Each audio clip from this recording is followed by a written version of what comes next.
Hi guys, this is your Gem in here, Tarot Reader. So tignan natin kung ano may bibigay na angel guide, guidance and advice para sa iyo. Just a reminder, this is a general reading. So this may or may not resonate with you, so don't take it personally. This is just a guide. This is also a timeless reading. So kung panood mo ito sa ibang panahon at ibang pagkakataon, possible na nakatadhanang mapanood mo ang reading na ito. Maaaring mga advice and messages na mapupull out natin ay makatulong sa iyong sitwasyon. Also, please like, share, and comment, subscribe for more videos.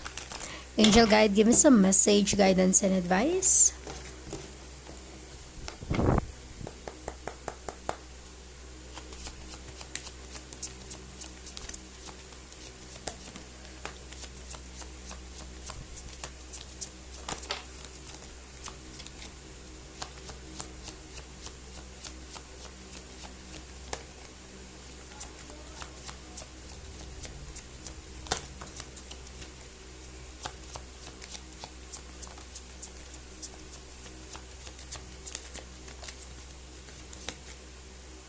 Okay.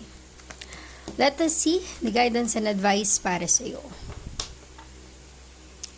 Meditation brings answers. Meaning to say, kapag merong kang desisyon na kailangan gawin, may gumugulo sa iyong isipan, hindi ka sigurado, nag-aalinlangan ka, just meditate.